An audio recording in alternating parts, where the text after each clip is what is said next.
The village of Aldergate had a name once, and a bell that rang the hours, and children who chased geese down the single muddy lane that ran through it. None of that was left. The bell lay in the road, split clean down the middle, as though something had wanted to prove it could, and the geese were gone, and the children were the kind of quiet that no living child ever is. A boy of maybe 14 crouched behind an overturned cart at the edge of the ruin, and he was the only thing in Aldergate still breathing, and he was watching the demon eat. It was not eating in any way he had words for. The thing that had come out of the woods at dusk wore a shape that mocked the shape of a man, too tall, too many joints, a mouth that opened in the wrong direction, and where it walked, the color left the world. Grass went gray. The blood in the road went the flat black of old iron. The boy had heard the holy knights speak of the 10 Commandments, in the low, careful voices men use for things they hope aren't true, and he understood now that the careful voices had been generous. This was one of the freed ones. This was what 3,000 years of a broken seal had let back into the light. The demon lowered its head toward the last of the village guard, a man named Wystan, who had once mended the boy's father's roof. And Wystan was not dead yet, and that was the worst part. And the boy pressed his hand over his own mouth, so he would not scream and become the next course. That was when the sky did the thing. It did not tear, it folded. A seam of red light creasing the dark like a wound being pressed open from the far side. And out of it fell a man, backward, one arm thrown up and a long sword trailing sparks off the edge of the rift as he came through. He hit the roof of the burning chapel, went through it in a crash of slate and old timber, and came up out of the wreckage a half-second later already talking. "Okay," said the man, spitting plaster, rolling his shoulders like the fall had been an inconvenience and nothing more. "Not the alley I was aiming for." He was tall, white-haired, wrapped in a long red coat that moved wrong in the firelight, heavier than cloth, alive with the fall of it. He had a sword the length of a man across his back, and a pistol in either hand that he hadn't drawn yet, but that the boy could feel him being aware of, the way you're aware of your own hands. He took one look around the dead village, and the loose, mocking ease went out of his face, and something older took its place. The demon turned from Wystan, straightened to its full impossible height, regarded the newcomer with a face that had no expression, because it had never needed one. "Oh, good," the man said. "You waited up." He was smiling when he said it. That was the thing the boy would remember for the rest of his life, that the man was smiling at the thing that had unmade Aldergate, the way you'd smile at someone who'd taken the last seat you wanted, mild and amused and not afraid, not anywhere in the vicinity of afraid. The demon moved. It crossed the distance between them faster than the eye could hold, an arm splitting into 3 blades of that color-eating black, and it drove all 3 through the man's chest hard enough to punch out his back. The boy made a small broken sound, and the man, impaled to the joint on a commandment's arm, sighed, looked down at the black blades buried in his sternum, looked back up. "Yeah," he said. "See, that used to work on people." He reached up, closed one gloved hand around the demon's forearm, and held it there, held a thing that had shattered a bell and drained a village of its color like it was a drunk who'd grabbed the wrong stranger's collar, and with the other hand he drew. The pistol was black. The report of it in the ruined square was so loud it felt like a physical hand across the boy's face. The man fired into the demon's not-a-face at point-blank range, once, twice, 6 times, the gun bucking and the muzzle flash strobing the whole dead street white, and each round went in with a sound like a hammer on a cathedral door. The demon reeled. The blades tore free of the man's chest as it staggered, and where a man should have folded around a hole through his heart, this one simply rolled his neck, and the boy watched, actually watched, in the strobing light, the wound close, the flesh knit. The coat, somehow, stayed torn, as though the man cared more about the hole in his heart than the hole in his coat, and had prioritized accordingly. "Rebellion," the man said, almost to himself, and the great sword came off his back into his hand, as though it had been waiting to be asked. What happened after that, the boy could not entirely follow. There was the demon, which was a thing the holy knights spoke of in careful voices, and there was the man in red, who fought it the way a cat fights a piece of string, with total commitment and not 1 ounce of respect. He was under it, and then he was above it, driving the sword down through the joint of its neck. He was gone, and then he was standing on its shoulders, firing both pistols down into it, in a rhythm that was almost music. A fast, bright, terrible rhythm, brass casings raining down into the gray grass. The demon screamed in a register that cracked the last unbroken window in Aldergate. It struck at him and struck the air. It bled that black, and the man walked through the black like weather. At the end, the man stood over it, and it was on the ground, and it was trying to pull itself back into the woods, back to whatever had freed it. And the man put a boot on the ruin of it and looked at the sword in his hand with something that wasn't quite satisfaction. More like the look of a man who'd found the leak but not the reason for it. Somebody sprung you, he told the dying commandment, conversational. You didn't crawl out of any seal on your own initiative. You're not the type. So who opened the door? The demon laughed at him. It was the last thing it did. He didn't like the laugh, and he ended it, and the color came back into Aldergate all at once. The gray running back to green and the black running back to red, and the boy behind the cart began, very quietly, to weep. For the village, for Wystan, for his own survival, for the impossibility of the man standing in the middle of it all sliding a sword back onto his shoulder, like he'd finished a chore. The man's name was Dante, though there was no one left alive in Aldergate but a boy too frightened to ask it, and he'd been chasing that particular demon across 3 worlds before this one, which was a longer story than the night had time for. He crouched down by the ruined bell, ran a thumb along the clean split in the bronze, and frowned. He knew a lot of things that could have a cast bell like a bread roll, and none of them belonged in a place with thatch roofs and ox carts. Wherever the rift had dumped him, it was a world that still made things by hand, and still fought things it couldn't hope to match. That combination usually meant a lot of dead people made by hand. Great, he muttered. Medieval. Love it. Real advance in plumbing, I bet. If your kind of night out is watching a demon get thoroughly disrespected in a universe it doesn't belong in, you're already home. Hit subscribe, and tell me in the comments which universe and which character I should drop into Britannia next. Any world, anyone. This one was written by me. The road's got a lot of doors on it, and I open the ones you name. He found the boy the way you find a frightened animal, by not looking for him. Dante sat down on the overturned cart with his back to the shadows where the kid was hiding, took a battered wedge of something out of his coat that might once have been a slice of pizza, and had traveled hard, considered it, and ate it anyway. He tipped his head back, watched the 2 moons this world apparently ran to, waited. It took the boy a long time. When he finally crept out, Dante didn't turn around. You're the only one, Dante said, not a question. That it?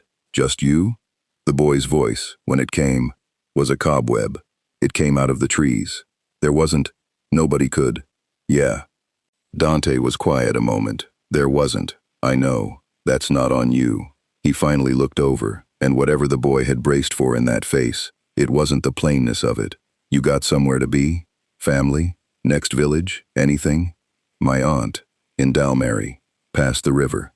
Then go to your aunt in Dalmary past the river. Dante stood, and the coat settled around him.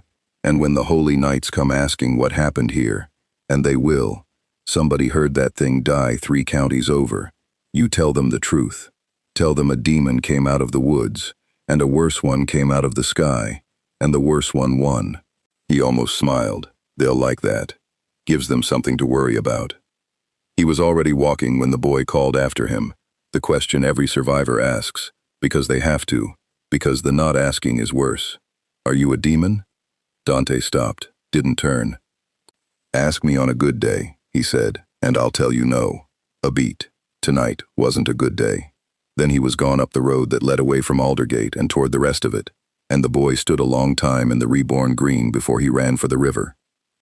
Somewhere to the north, in a wing of the castle at Leone's where the maps hung 3 deep on the walls, a man named Hauser came off a horse he'd nearly killed getting there, and took the tower steps 2 at a time, because the readings had come in, and the readings were wrong.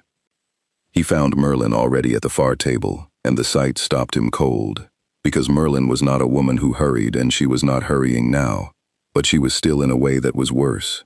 The profound stillness of the greatest mage in Britannia, looking at a thing she could not immediately explain. You felt it, Hauser said. Everyone with the sensitivity to feel anything felt it. Merlin didn't look up from the shimmering figures turning in the air above her palm, the columns of strength, spirit, and magic by which Britannia had measured the worth of every fighter for 3,000 years. A commandment died tonight, near Aldergate. That, in itself, would be the largest thing to happen this month. She turned her hand, and the numbers scattered and would not resolve. This is the second largest thing, and it troubles me a great deal more. What is it? That, said Merlin, is the trouble. The instruments cannot say. She let the failed reading dissolve. Something walked into that village with a power I cannot measure. Not because it is too small to register, Hauser. Because it is too strange. The scale we built assumes a certain kind of power. Goddess light, demon darkness. The clean mathematics of a holy night or a sin. Her dark eyes came up, and there was something in them that Hauser had never once seen there, and it took him a moment to name it, because it was so unexpected on that particular face. It was interest, naked, hungry, delighted interest. This, Merlin said softly, is neither, and it killed a commandment the way you or I might swat a fly, and then it walked north. She rose and reached for her cloak, and there was the ghost of a smile at the corner of her mouth. I think I had better tell the captain. He'll want to meet it. She paused at the door. He always does, she said, with the ones that remind him of home. And far to the south, on a dark road under 2 moons, a demon who hunted demons walked toward a kingdom that had spent 3,000 years believing it understood exactly what he was, and toward 7 knights, one of whom was about to see, in a laughing white-haired stranger, the shape of a very old and very personal grief. The road out of Aldergate did not stay empty. Dante had walked maybe an hour when he felt the eyes, not saw them, felt them, the specific weight of being measured that he'd learned to read across a lot of worlds and a lot of ambushes. He kept his pace easy, let his hands stay loose, whistled a little, tunelessly, so whoever was pacing him in the tree line would understand that he knew and that he didn't care, which was its own kind of message.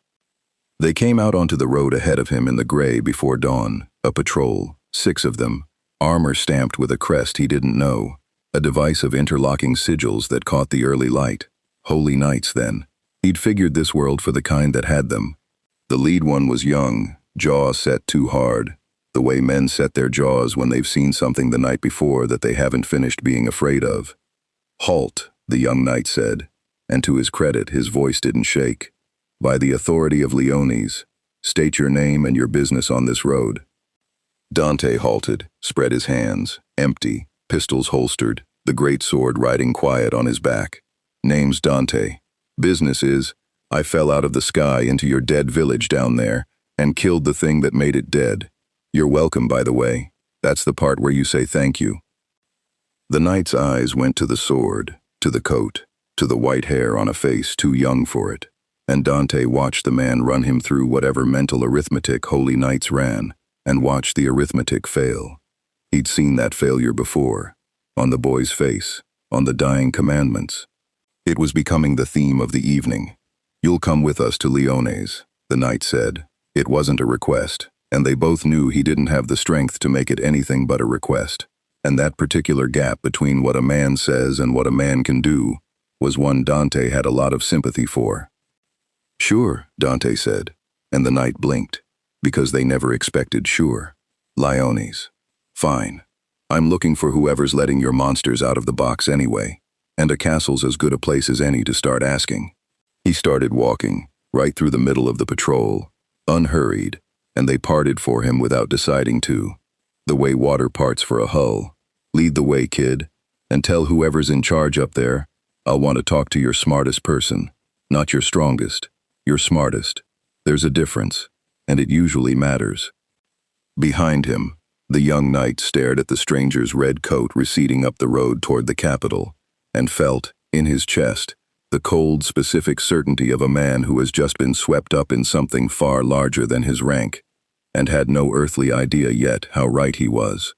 Leones did not look like a kingdom under siege, and that was the first thing about it that told Dante it was. He'd seen a lot of cities bracing for the worst, and they had a look. Boarded windows, empty markets, the particular hush of people who've decided to be somewhere else when the sky falls. Leone's had none of that. The gates stood open. The markets were loud. A woman was arguing with a fishmonger about the price of eels with the full-throated commitment of someone for whom eels were the largest problem in the world. And children ran the gutters, and somewhere a smith was hammering out something ordinary. It was a city that trusted it would be defended, and Dante had learned to read that trust as its own kind of warning sign. Because trust like that is only ever built on top of somebody very dangerous. And dangerous people were, in his experience, the whole reason anyone ever needed a devil hunter in the first place. His escort had swollen on the road. The 6 had become a dozen, and word had clearly run ahead faster than boots could carry it, because by the time they reached the inner keep, there were faces at every window, and a reception waiting in the great hall that had the specific density of a room where the important people have gathered to look at something and pretend they're not. Dante gave the room a professional glance. Threat assessment was a reflex by now, a thing he did the way other men breathed, and the assessment came back interesting, which in his line of work was a synonym for bad. There was a big man in the corner with the still, banked patience of something that had been on fire once and remembered enjoying it. There was a slim, unbothered figure with the empty eyes of a thing wearing a person very well. There was a giant, an actual giant, a woman the size of a house, folded down uncomfortably into a space that hadn't been built for her, watching him with frank curiosity. There was a floating man with a spear, who was pretending to be shorter than he was, for reasons Dante didn't have the context for yet. And there was the woman from the reports. Had to be. The poise gave her away, the way she stood at the center of the room's attention without seeming to occupy any of it. A tall, dark-haired sorceress, with a jewel at her throat, and eyes that had already taken him apart, and were now examining the pieces. And there was, standing at the front of all of it, a kid. That was Dante's first read, and he trusted his first reads, and this one was screaming at him that it was wrong. A short blonde kid, maybe looked 12, with a broken hilted sword at his hip, and a lazy half-grin, and his hands in his pockets, and every instinct Dante owned was standing straight up and howling, because the kid was the fire in the room. The kid was the thing everyone else was arranged around. The kid had the one thing Dante had never once in his life mistaken for anything else, because he'd grown up inside it, because his father had been made of it, and his brother had drowned in it. The kid had demon in him, old demon, deep, buried under a human face and a human grin, and a couple thousand years of practice at pretending otherwise. But there, unmistakable, the way Dante's own was there under his. Well, Dante thought, isn't that something? So, the kid said, and his voice was easy and warm, and gave away exactly nothing. You're the guy who fell out of the sky and killed a commandment. That's the rumor. Dante let his eyes finish their circuit of the room and come back. You're the one everybody in here is standing behind, which makes you either the king or the problem, and you don't dress like a king. The big man in the corner snorted. The floating man's eyebrow went up. The blonde kid's grin widened by a fraction, and something moved behind his eyes. Recognition, maybe, or the start of it. Meliodas, the kid said, captain of the 7 deadly sins. That's Ban, the big one. King, Diane, Gauther, and the one taking you apart with her eyes is Merlin. She's been dying to meet you since about midnight. I don't take people apart with my eyes, Merlin said, in the tone of a woman who absolutely did. I take them apart with instruments. I'm simply failing to, which is the problem, and I would very much like to solve it. May I? She lifted her hand, and Dante felt the working start. A delicate, invasive, exquisitely skilled thing, magic reaching into him to count him, to lay him out on that scale of theirs, and put a number on him. He'd felt worse. He let it happen. He was curious what it'd find. What it found was nothing it could hold. He watched it happen on Merlin's face, and it was, he had to admit, satisfying. The shimmering columns rose off her palm. Strength, spirit, magic, the 3-part arithmetic of Britannia, and they reached toward him and could not close. The numbers spun up and would not settle, hunting for a ceiling that wasn't there, and then they didn't spin up so much as sideways, the whole reading skewing into a register the scale had no notation for, because the scale had been built by a world of light and dark, and it had no column for a thing that was both and neither, a devil that hunted devils, a son of a demon who'd betrayed the whole idea of demons. The numbers guttered, failed, scattered into motes and went out. For a long moment, the great hall of Leones was extremely quiet. Fascinating, Merlin breathed, and there was reverence in it.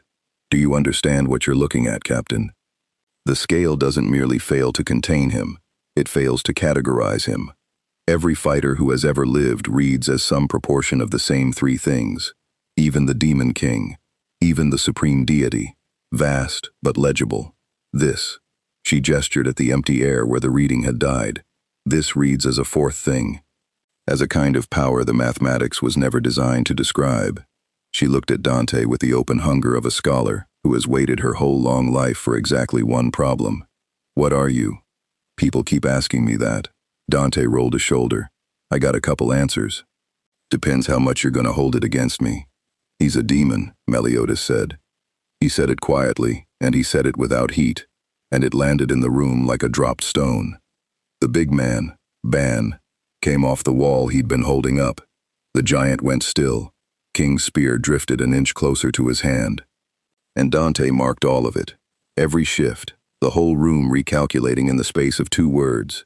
And he kept his own hands loose and his own weight easy, because he'd been in this exact room 100 times before, under 100 different roofs, and it always went one of 2 ways, and you couldn't rush it. Half, Dante said. Get it right if we're doing it. Half demon, other half's human, and she was the good half, so watch your tone. He tilted his head at Meliodas. But you knew that walking in. You clocked me the second I clocked you. So let's not do the part where everybody acts surprised. You've got it too, more than me, older than me. And these people are all standing behind you anyway, which means either they don't know. He looked around the hall, at the Sins who hadn't so much as flinched at the word demon attached to their own captain. Or they know, and they don't care, and they'd fight for you anyway. They know, Meliodas said. And they don't care. The half-grin was still there, but it had gone quieter, and his green eyes were steady on Dante's face now, with an attention that had nothing lazy left in it. So you're a demon who kills demons. You fell out of a rift over a village. A commandment was busy erasing, and you erased the commandment instead. He let that sit. You want to tell me why? Because it was killing people who couldn't kill it back. Dante said it flat, no weight on it, the way you say a thing that's so basic to you it never occurred to you it might need saying. That's the whole reason. That's the only reason I ever need. Something big and mean comes out of the dark to eat somebody small. I put it back in the dark. Doesn't matter what world. Doesn't matter what's under my own skin. That's the job. Something happened to Meliodas's face when he said it. It was small and it was fast, and if Dante hadn't been watching for it, he'd have missed it. A flicker, there and gone. The kind of thing a man's face does when a stranger says out loud the sentence he spent 3,000 years living. The blonde kid who wasn't a kid looked, for one unguarded instant, like something had reached into a very old wound and pressed. Merlin saw it too. Merlin, Dante was beginning to understand, saw everything. Captain, she said gently, I'm fine. Meliodas shook it off, and the grin came back, easier now, more real. Ban, stand down. King, put the spear away. You're being obvious.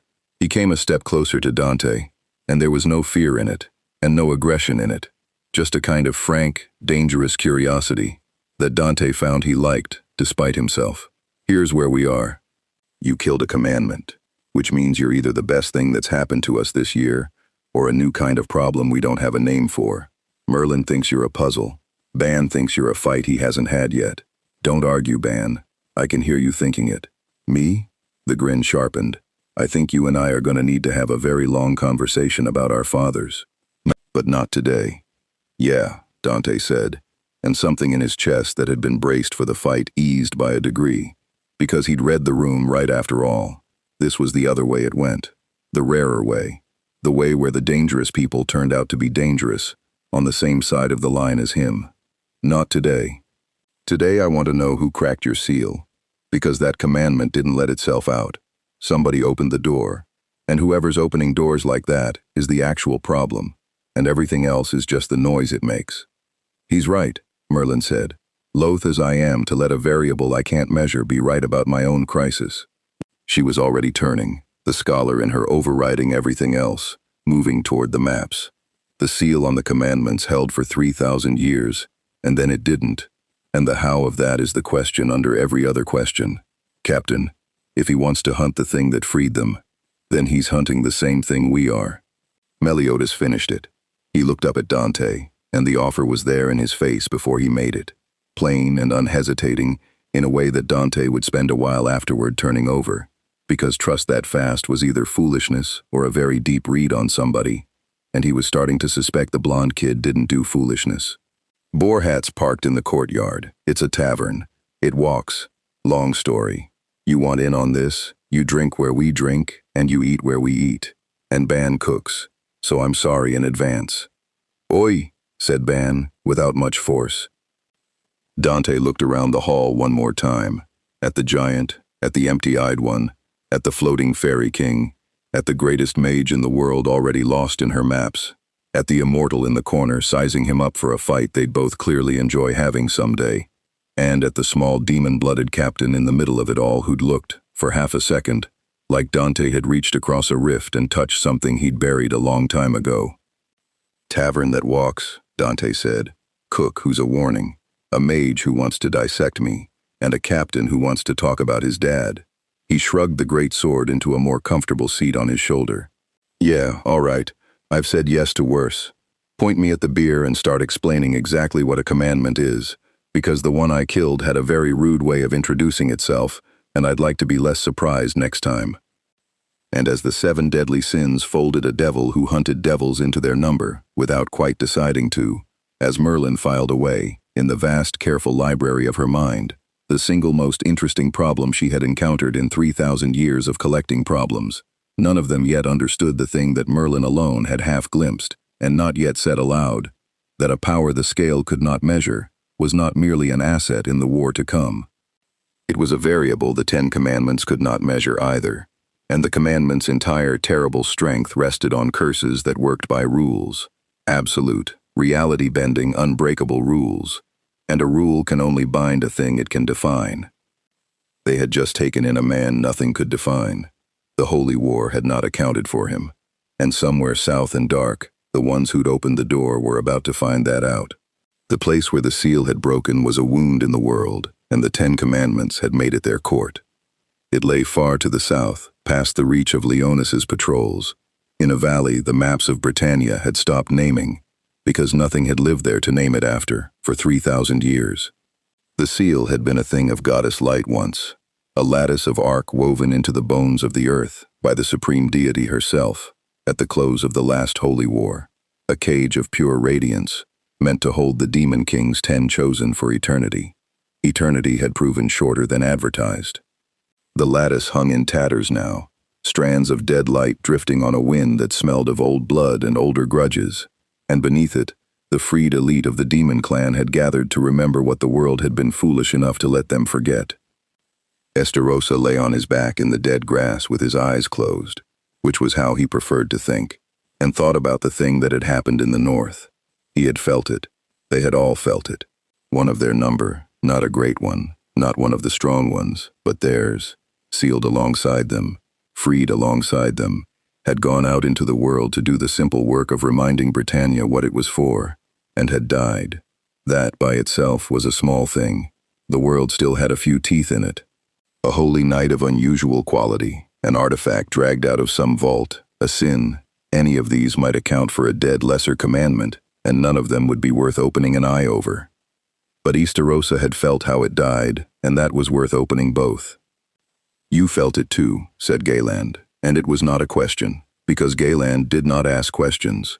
Questions were for people who could be lied to, and Galand, who held the commandment of truth, had not been lied to successfully in longer than most kingdoms had existed. He was enormous, a slab of a demon, with a face built for contempt, and he wore the contempt now like a favorite cloak. Something out there killed one of ours, and the killing didn't read. No arc in it, no sin's magic I recognize. Just, his lip curled, a hole in the shape of a man, walking around killing my kin. It read as demon, said a third voice, and both of them stilled, because the third voice belonged to Zeldris, and when Zeldris spoke, the others listened, because Zeldris spoke for the Demon King, and everyone in the valley knew it. He stood a little apart from the rest, dark and contained and precise, a demon who wasted nothing, not a word, not a motion, not a scrap of the power that coiled in him like a held breath. He had not been lying in the grass, or sneering at the north. He had been feeling the thing that had killed their kin, holding the memory of it up to the light of his considerable understanding, and what he had found there did not please him, because Zeldris did not like things he could not place. It read as demon, Zeldris said again, and that is what troubles me. Not a sin, not a goddess weapon. Demon blood killed a demon in the north tonight, and no demon in this valley did it, and no demon outside this valley should exist that we did not make. His dark eyes moved across the gathered commandments, and found nothing there but the same confusion he was refusing to feel. Which leaves one possibility that I dislike, and I dislike it because I have seen it before. Say it then, Galand rumbled. A demon who kills demons, Zeldris said, is not new. And something crossed his face. Not fear.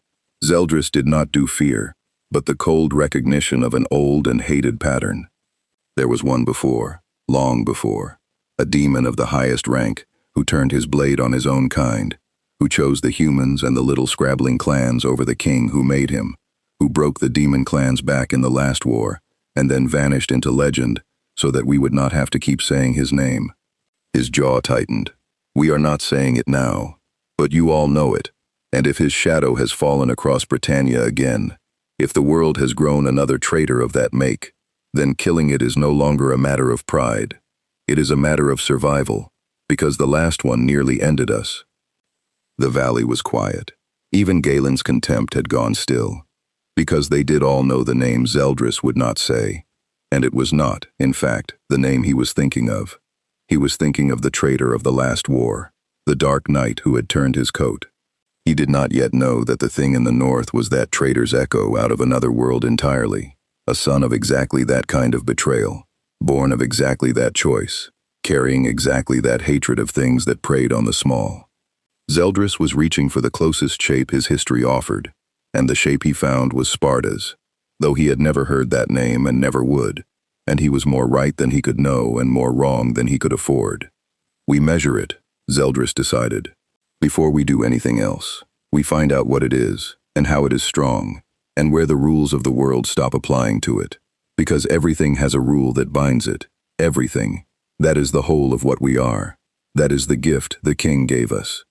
He lifted one hand, and the commandment in him stirred, the absolute law he carried, and the other commandments felt their own laws answer it. Galand's truth, Esterosa's love, the whole terrible grammar of reality-bending rules that had made 10 demons into a force that could unmake a world. Everything can be bound. We find the binding, and then we use it, or we break it, and either way the hole in the shape of a man stops walking around killing my kin. And if it can't be bound, said Esterosa, still on his back, still with his eyes closed, in the lazy voice of a demon poking at a thing to see if it would bleed. You keep saying everything has a rule. What if this one doesn't?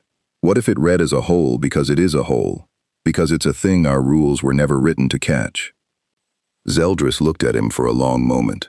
Then, he said, very quietly, it is the most dangerous thing in Britannia, and we were fools to spend one word on Leones or the sins before dealing with it. He lowered his hand. Galand, you have the truest law of any of us. Truth cannot be resisted, cannot be argued, cannot be evaded. A thing that stands in your presence answers honestly or turns to stone, and there is no third door. He turned to face the great contemptuous slab of a demon. So you will be the one to test it. Go north, find the traitor's echo, make it stand before your commandment, and we will learn, all of us at once, whether this is a thing that can be bound, or a thing that breaks the rule and lives. Galand finished, and for the first time in the conversation he smiled, and it was not a nice smile, because Galand had not been meaningfully challenged in 3,000 years, and the prospect delighted him the way a fresh grave delights a carrion thing. I like it. I like it a great deal. Nobody stands in front of my truth and walks away, Zeldris. Nobody has. This hole in the shape of a man will answer me, or it will be a statue, and either way I get an answer. He was already turning, already gathering the enormous engine of his power to move. I'll bring you back the truth of it. That's what I do. Zeldris watched him go, and did not share the smile, because Zeldris had been alive long enough to have learned the specific texture of a thing that was about to go wrong, and he had that texture in his mouth now like a coin. Everything can be bound, he had said. It was the first article of their faith. It was the thing that made them what they were. He would remember saying it. Far to the north, in the courtyard of Leone's, the walking tavern called the Boar Hat glowed warm against the dark, and inside it, a devil who hunted devils was learning to be, of all things, comfortable. It had crept up on him. He'd meant to stay wary. You stayed wary. That was how you kept the skin you were born in. But the beer was real, and the fire was warm, and the small blonde terror who ran the place had a way of talking to him like the demon blood was just a thing they had in common, and not a wall between them. And Dante had spent so much of his life on one side of that wall or the other, that having someone simply step over it was disarming in a way he didn't have good defenses against. Meliodas dropped onto the bench across from him with 2 more mugs and slid one over, and for a while neither of them said anything, which was its own kind of conversation. My father, Meliodas said finally, into the fire, was the Demon King. Dante didn't move. Let it come. Not a demon. The demon. The one they all answer to. The one who made the 10 commandments out of his own 10 elite, gave each of them a piece of the law of reality to carry, and set them loose on the world. Meliodas turned the mug in his hands, not drinking. I was supposed to be his heir. I led the commandments once. I was the strongest of them, and the cruelest, and I did things in his name that... He stopped, started again, and then I met a woman, a goddess, and I chose her, and I chose the world she wanted to protect, and I turned my blade on everything I'd been. On my father, on my brother, Zeldris. He's down there right now, leading the ones you're hunting, on the whole idea of what a demon was for. He finally looked up, and the warmth in his face had gone very old and very tired. My father cursed me for it. Me and Elizabeth both. That's a longer story. But I turned traitor to my whole blood, because I decided the small things were worth more than the strong things. And I've spent 3,000 years paying for it, and I'd do it again tomorrow. The fire cracked. Somewhere in the back, Ban was destroying something that had once been food. So when you walked into my hall, Meliodas said, and you said something big and mean comes out of the dark to eat somebody small, I put it back in the dark. Doesn't matter what's under my own skin. Do you get why I didn't reach for my sword? Do you get why Merlin nearly fell over herself, and King put his spear away, and Ban decided he liked you? A ghost of the grin came back. You said my whole life in one sentence. You just said it like it was obvious, like it was easy. He shook his head. It was never easy for me. I want to know how it's easy for you. And Dante, who had a dead mother killed by demons, and a brother lost to the dark, and a father he'd spent his life measuring himself against, who had turned his own blade on his own blood more times than he could hold in one hand, set down his beer, and looked at the small, ancient thing across the fire that had just handed him its oldest wound, and understood that he was going to tell this stranger the truth, because the stranger had earned it, and because, for the first time in a long time, he'd found somebody who was going to understand. It's not easy, Dante said. I just stopped letting it be complicated. There's a difference. Let me tell you about my father. Outside, in the dark to the south, a mountain of a demon called Galand began the long walk north, carrying a law that had never once failed to bind, toward a man that no law had ever managed to. The War Council of Leones met at dawn, and the argument about the devil in the courtyard began before anyone had finished sitting down. King Bartra Leones sat at the head of the long table with the gray weariness of a man who had ruled through one catastrophe too many and suspected he was about to rule through another. He had the gift of prophecy, this king, though it came to him in fragments and left him as often confused as forewarned, and last night it had left him something he did not like. A red thread running through the dark of Britannia's future, bright and cutting, impossible to say yet whether it stitched the wound shut or tore it wider. He had learned not to trust his visions to be simple.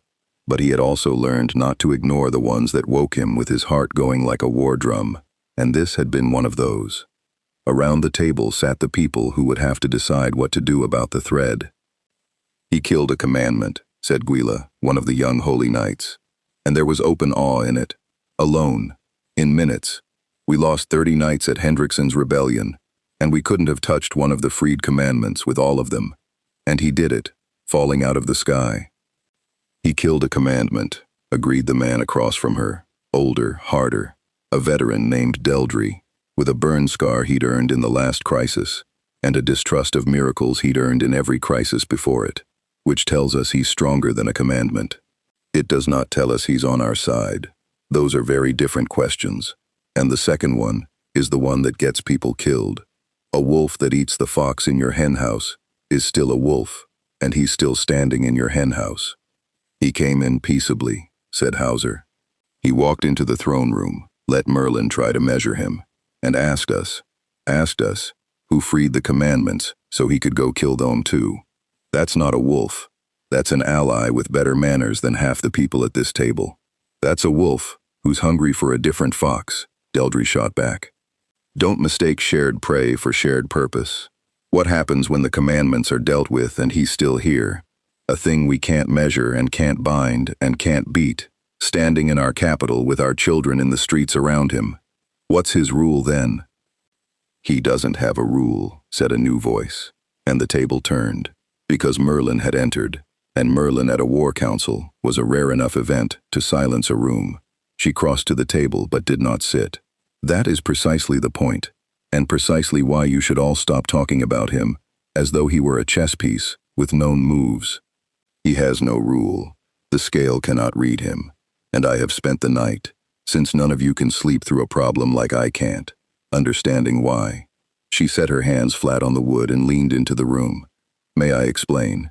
Or would you all prefer to keep frightening each other with metaphors about hen houses?" Bartra's mouth twitched despite himself. "Please, Merlin." "Every fighter in Britannia," Merlin said, "is a sum, strength, spirit, magic, 3 quantities. And the scale we built measures all 3 and adds them, and out comes a number, and the number tells you who wins. It has never once failed me.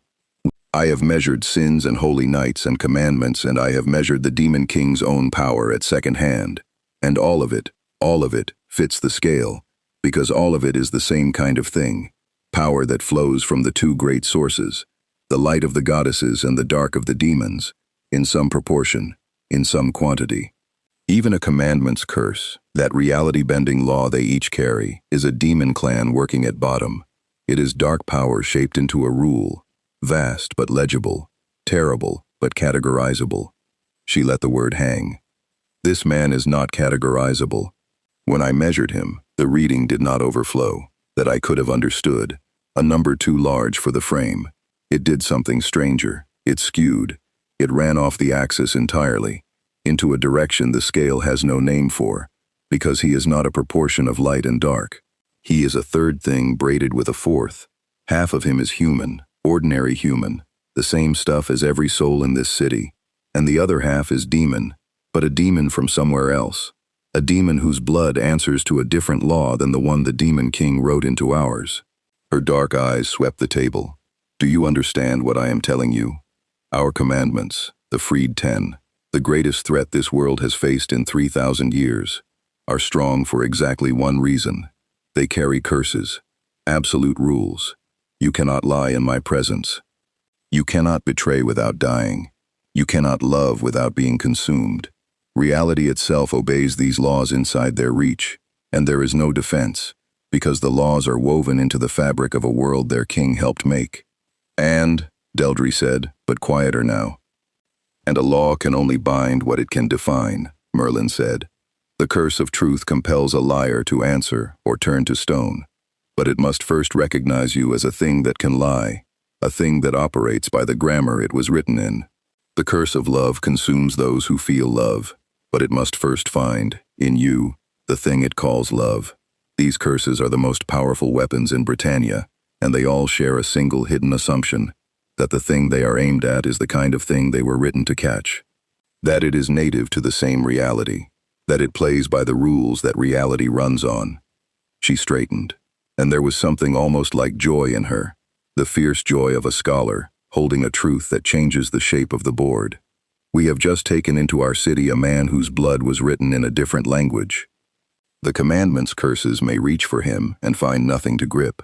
Their absolute laws may meet, for the first time in 3,000 years, a thing they cannot define, and a rule that cannot define its target cannot bind it.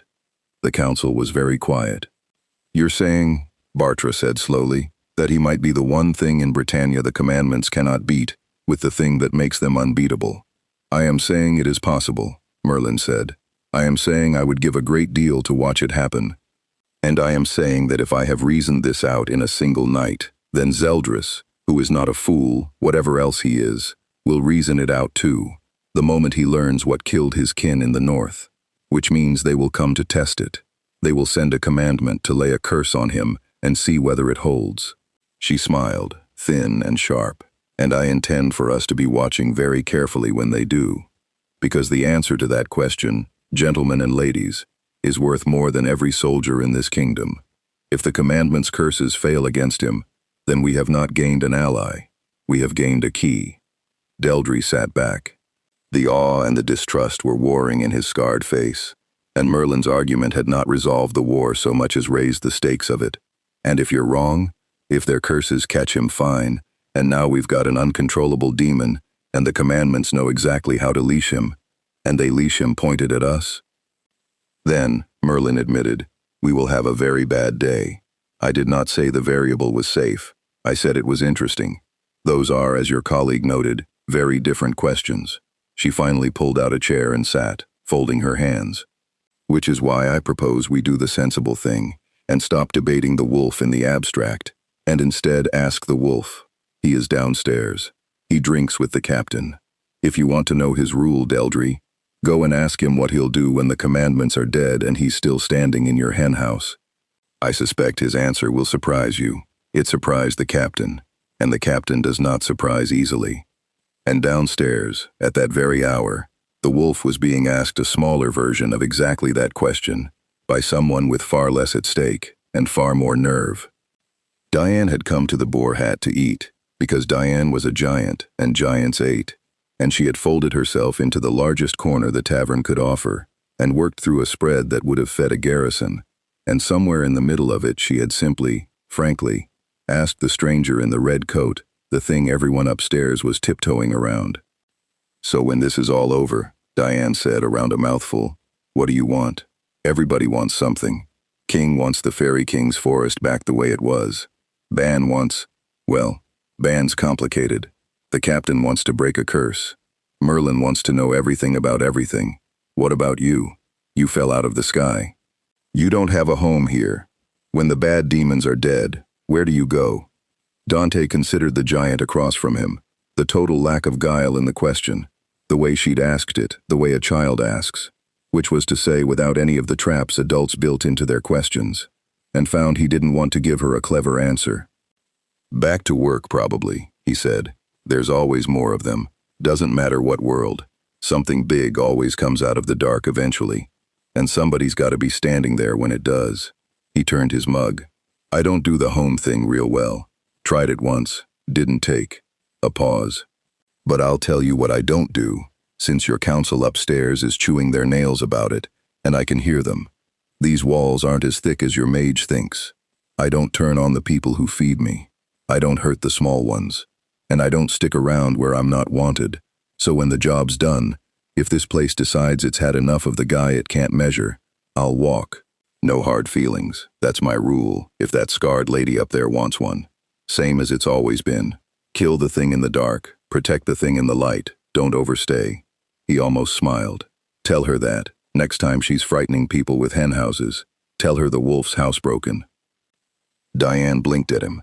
Then she grinned, huge and delighted, because Diane liked people who were kind under the armor, and she'd just found the kindness under his. "I like you," she announced. "Yeah," Dante said, and meant it. "You're all right too, big lady." He did not know, none of them yet knew, that a mountain of a demon named Galand was 3 days' march closer than he'd been at dawn, carrying an absolute law of truth toward a man who had just, cheerfully, over a beer, told a giant nothing but the truth about himself. The test was coming north, and it was going to ask the one question Dante had never in his life had trouble answering. Galand came to Britannia's edge like weather, and the land knew it before the people did. Birds left the sky ahead of him. Cattle broke their fences and ran. The rivers he crossed went briefly, wrongly still, as though the water itself was holding its breath, and the villages in his path emptied without anyone giving the order, some old animal instinct in the human blood recognizing the approach of a thing that had been sealed away before any of their bloodlines had a name. He did not hurry, and he did not hide. He was a mountain with contempt for a face, and he had walked out of the south with a single purpose given to him by Zeldris, and the purpose sat in him now with the pleasant weight of an appetite about to be fed. Make it stand before your commandment. Learn whether it can be bound. Galand intended to, and Galand had no doubt at all what the answer would be, because in 3,000 years the answer had always been the same, and demons who have never once lost do not learn to imagine losing. His commandment was truth, reality's simplest and cruelest law, made absolute in his presence, in the reach of Galand. No lie could be spoken, and no lie could be lived, and a creature that tried it, that spoke false, or was false, that stood before him as one thing while being another, turned to stone where it stood. It was not a spell that could be resisted. It was not power that could be outmuscled. It was a rule. You did not fight a rule. You obeyed it, or you became a statue for the crows to sit on, and either outcome suited Galand fine. He found the devil on a hilltop north of a burned village, waiting for him, which annoyed him, because Galand had wanted the pleasure of the hunt, and this thing had denied him even that. You felt me coming, Galand rumbled. It came out almost accusing. Buddy, the birds felt you coming. Dante was sitting on a fallen standing stone, ankles crossed, the great sword planted point down in the earth between his boots, and he looked up at the mountain of a demon with an expression of mild professional interest and absolutely no fear whatsoever. You want a tip? If you're trying to sneak up on somebody, don't make the cows commit suicide off the hills for a mile in every direction. Real gives it away. Behind Dante, unseen by Galand, the working of Merlin held. She had insisted on it, had come north herself, cloaked in an invisibility she wore like a second skin, and she was watching from the tree line with the total focus of a scholar at the single most important experiment of her long life. She would not intervene. She had promised Meliodas she would not intervene unless the devil fell, and she did not expect to have to, and the not expecting was the most exciting thing she had felt in 1,000 years. Now, she thought, now we learn. Now Britannia learns whether the rules can be broken. Galand looked at the seated man and did the thing he always did first, because it was efficient and because it was fun.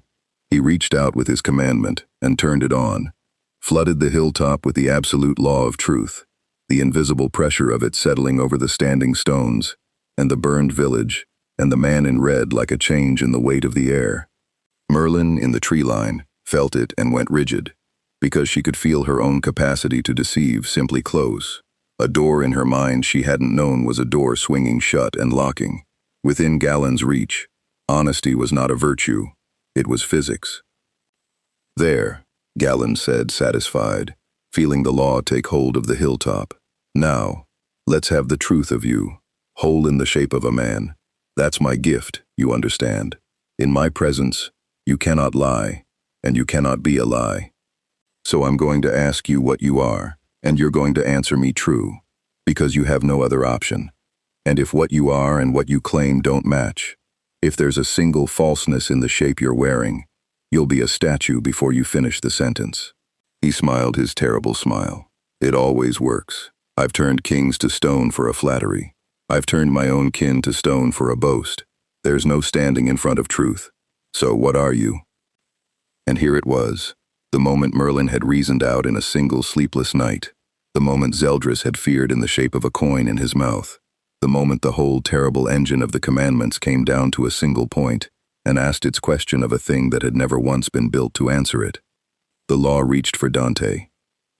It reached for him the way it reached for everything, feeling for the shape of him, for the definition of him, for the lie it needed to find in order to punish. Truth was a rule, and a rule works by matching. It lays its template over the target, finds where the target's claim and the target's nature disagree, and enforces the correction. It had done this 3,000 years without failing, because everything it had ever been aimed at was the kind of thing it was written to catch. A creature of this world, native to this reality, running on the grammar the Demon King had built into the bones of Britannia. A liar was a liar in a language the curse could read.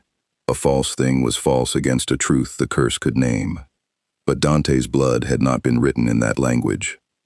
The law reached for the definition of him, and found a human half that was simple and legible and true, and reached for the other half, the demon half, to lay its template over that, and check it against the shape he wore. And the template did not fit. Not because the demon in him was too strong for it.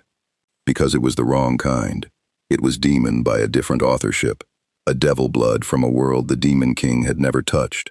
Running on a law the curse of truth had never been written to recognize.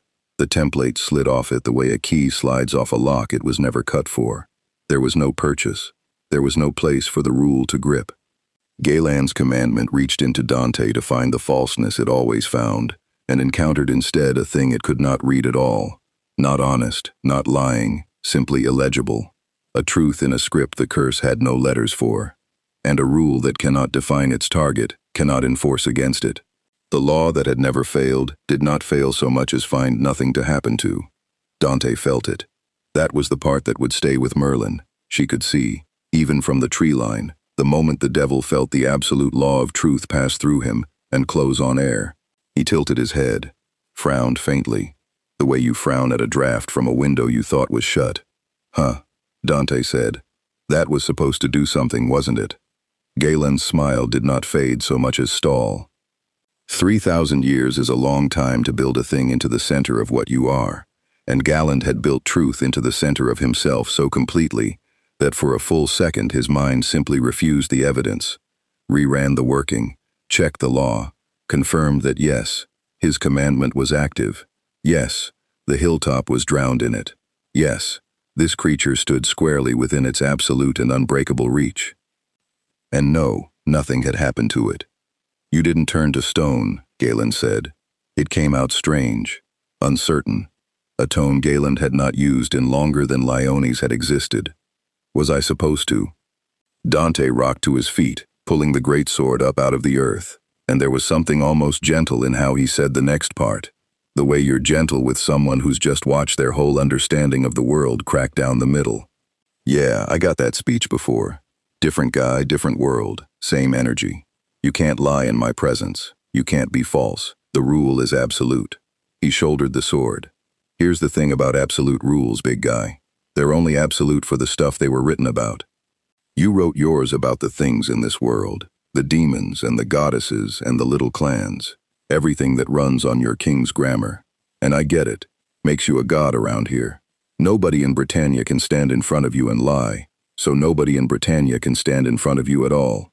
He started walking down off the hilltop, unhurried, toward the mountain of a demon whose face had gone from contempt to confusion, to the first cold edge of something Galand had genuinely never felt. But I'm not from here. My blood didn't read your king's memo. Your rule went looking for the lie in me, and it couldn't even find the me.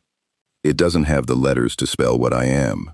He stopped a few feet from Galand, and looked up, and the mild professional interest was still there, and under it now, something with teeth. So your one trick, your whole thing, the thing that makes you scary, just doesn't work on me. And I'm guessing, from the look on your face, that's never happened before. First time for everything, even for you. In the tree line, Merlin pressed a hand to her own mouth, and it was not fear. It was the purest scientific triumph she had felt in her entire life. It's true, it's true. The curse found nothing to grip. I was right. The law can only bind what it can define, and it cannot define him. 3,000 years of the commandment's terror, and it comes apart on a variable from outside the equation. She wanted, absurdly, to applaud. She wanted to seize Galand by his enormous face and ask him 1,000 questions about what it had felt like from his side, to reach for a rule and close on nothing. She did neither. She held her invisibility and her promise, and she watched, memorizing every instant. because this was the most valuable thing anyone in Leones would ever learn, and she intended to carry every detail of it home. And Galand, who had not been afraid in 3,000 years, who had turned kings to stone for a flattery, and his own kin to stone for a boast, looked down at the small red-coated thing that his absolute law had passed through like a ghost, and felt, rising in him, cold and unfamiliar and utterly unwelcome, the thing that Zeldris had had the sense to fear, and Galand had had the arrogance to dismiss. He felt the possibility of losing, and because he was a demon of enormous pride and no imagination, the feeling did not make him careful. It made him furious. "Then I'll do it the old way," Galand snarled, and the confusion burned off him all at once, and the mountain moved. He did not need a curse to be a commandment. He was a demon of the highest tier, a slab of ancient strength that had cracked continents in the last holy war, and if truth would not turn this thing to stone, then Galand's own 2 hands would turn it to paste. He came down the hillside like an avalanche given a grudge, faster than a thing that size had any right to be, one enormous fist hauling back to erase the insolent little devil from the world by main force. Curse or no curse, you're still meat, and meat I know how to deal with. The fist came down. Dante wasn't under it. He was to the side, and then he was inside Galand's reach, where the fist couldn't follow, and the great sword came around in a bright flat arc that opened the commandment from hip to shoulder, before Galand had finished being surprised. And black demon blood sheeted down the mountainside, and Galand roared, not in fear now, in the old clean language of pain, a language even a commandment still spoke, and the fight that Merlin had promised not to interrupt broke open across the hilltop like a storm finally allowed to land. It would be a long fight. Galand was not a lesser commandment dying in a village.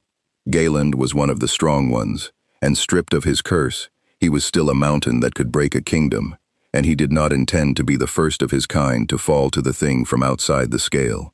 He would make the devil work for it, but he would lose. Merlin knew it already, watching from the trees, watching the red coat move through the black blood like weather, watching the sword rise and fall in that fast, bright, terrible rhythm. She knew it because she had understood the truth of it a whole day ago, and Galand was only now, too late, beginning to. You cannot bind what you cannot define, and nothing in 3,000 years had ever managed to define the son of Sparda. The fight on the hilltop lasted the better part of an hour, and when it was over, Galand was not dead. Dante had made a decision partway through, and it surprised him as much as it would have surprised anyone. He'd had the killing stroke 3 times. The great sword at the join of the neck, the pistols emptied into the ruin of a knee, the moment near the end when the mountain went down onto one hand in the churned black mud of the hilltop, and every reflex Dante owned said finish it. That's the job. The thing in the dark goes back in the dark. And each time he'd pulled it, not out of mercy. Galand had earned no mercy, had spent the fight promising in loving detail what he'd do to the villages of the north once the insolent little devil was paced. Dante pulled it because of something the mountain had said, snarled through broken teeth in the middle of the brawl, half a boast and half a genuine howl of grievance. You don't even understand what you've done, a demon who can't be bound.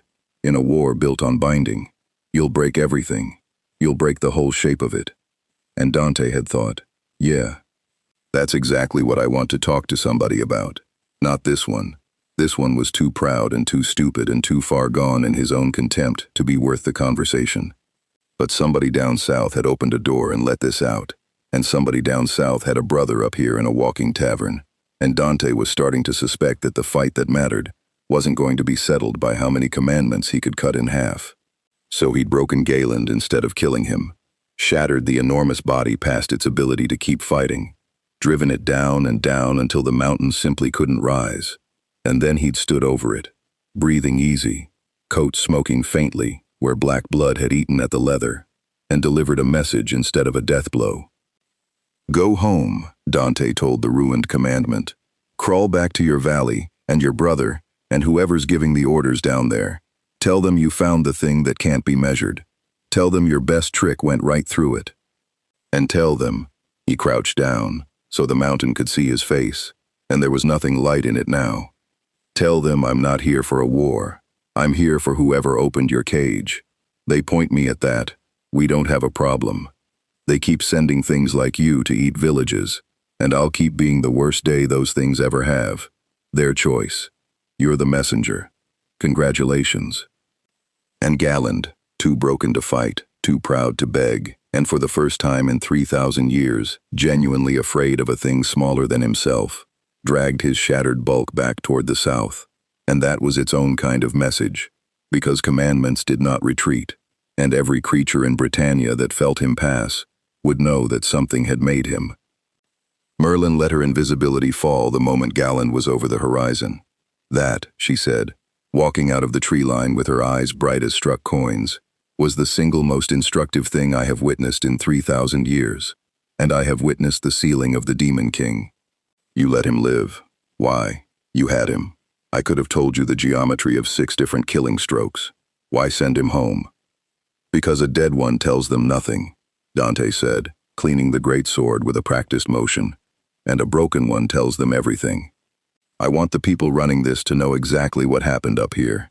I want them scared and I want them thinking, because scared thinking people sometimes make the smart move instead of the war move, and I'd genuinely rather not fight a whole clan of you if talking to one guy fixes it." He slid the sword home across his back. "Also, I had a hunch, the guy down there giving orders is somebody's brother, and I've got some experience with the brother problem, and I figured it might be worth not murdering the messenger over." He looked at her sidelong. "You gonna tell me I'm wrong?" "I'm going to tell you," Merlin said slowly, "that you think more like the captain than you know, and that I am going to enjoy watching the two of you discover it. Come, we're going home. And on the way you are going to tell me everything about how it felt to have the curse of truth reach into you and find nothing. Every detail, every sensation, I don't care how small. Because that, devil, is the most valuable information in Britannia, and I intend to have all of it."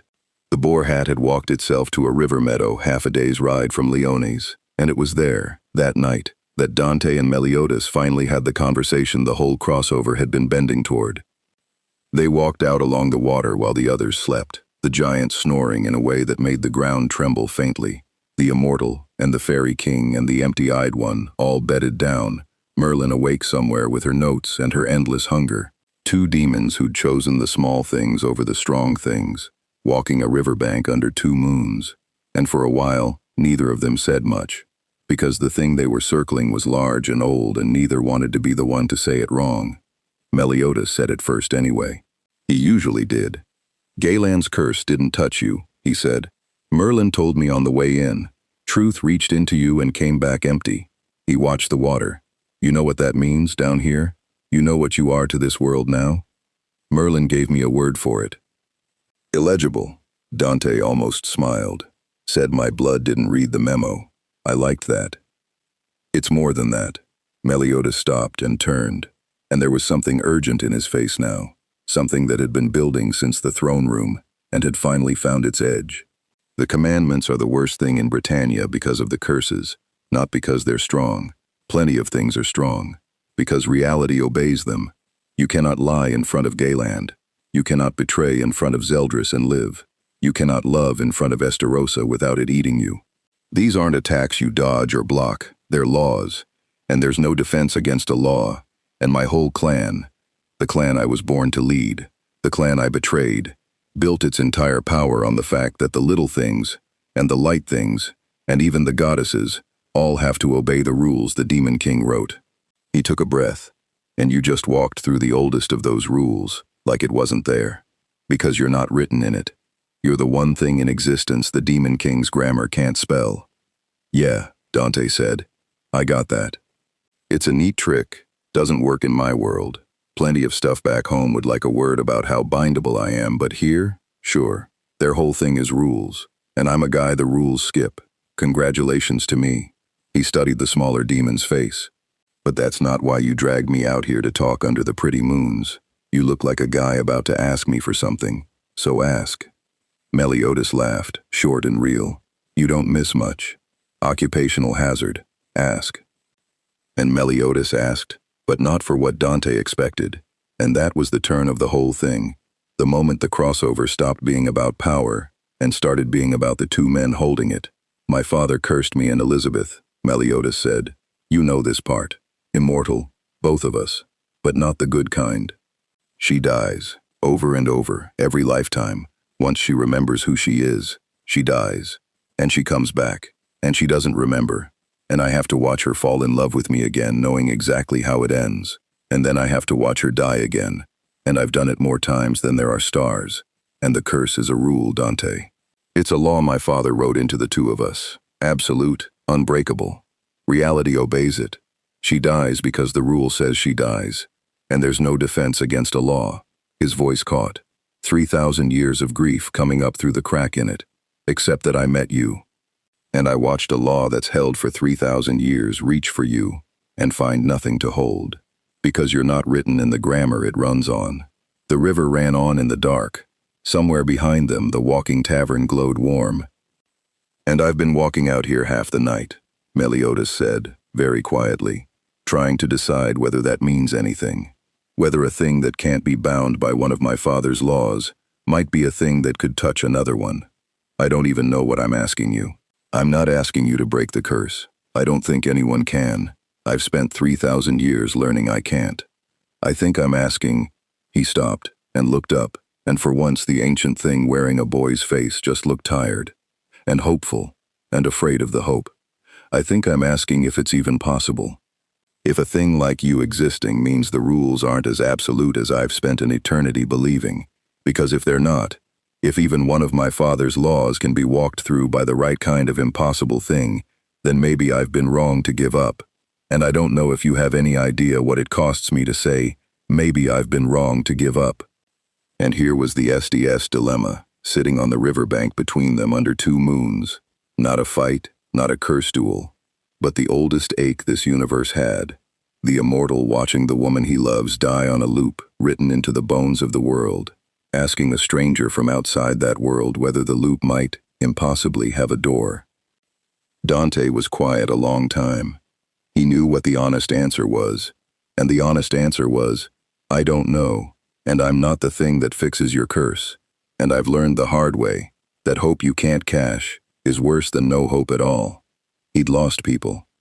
He'd lost his mother to demons, and his brother to the dark, and he'd spent a long time learning not to promise anyone that the thing they'd lost could be gotten back, because that promise was the cruelest lie a man could tell. But he'd also just walked through an absolute law like it was a rumor. And he knew, better than almost anyone alive in any world, that the difference between impossible and hasn't been done yet was sometimes just a matter of somebody being the wrong shape for the rule. I'm not gonna lie to you, Dante said finally. Partly 'cause you don't deserve it, and partly 'cause your mage would kill me. I don't know if your curse can be broken. I'm not a curse breaker. I'm a guy with a big sword and worse manners who kills things that eat people, and I'd be doing you dirt to pretend I've got the answer to a 3,000-year-old problem I heard about this morning. He met the smaller demon's eyes. But here's what I do know, and you can have it for free. Every single thing that ever told me a rule was absolute. Every guy with a curse and a speech and a you cannot, every one of them was telling me the rule was absolute for the stuff it was written about. Galand's truth is absolute. For Britannia. For the things your father wrote it to catch. It's absolute right up until something walks in from outside the page. He let that land. Your curse is a rule your father wrote, which means it's a rule your father wrote about specific things. About you. About her. About the grammar of this world. And rules that get written have edges, Meliodas. Everything written has an edge. I don't know where your curse's edge is, but I walked through Galen's edge today without even trying, and that should tell you the same thing it's telling your mage. He put a hand on the smaller demon's shoulder, the ancient, immortal, grieving thing wearing a boy's face, and said the truest thing he had. It should tell you stop assuming there's no door just because you haven't found it. That's not the same as promising there's a door, but it's a hell of a lot better than what you walked out here believing. Meliodas stared at him. And then, slowly, something moved in the tired ancient face. Not the grin, the real one. The one he almost never showed anyone. The one that had a whole broken heart behind it just starting, for the first time in longer than kingdoms had stood, to entertain the possibility that it might not have to stay broken forever. Merlin's going to want to hear all of that, Meliodas said, roughly, word for word. Merlin, Dante said, wants to hear everything, word for word. I'm starting to think that's just her whole personality. Meliodas laughed, wet and real and startled out of him, and the two sons of traitor demons stood on the riverbank a while longer under the two moons, not saying much, one of them holding a fragile, impossible new thing he was afraid to look at directly, and the other having just, without quite meaning to, handed a grieving immortal the first real hope he'd held in 3,000 years.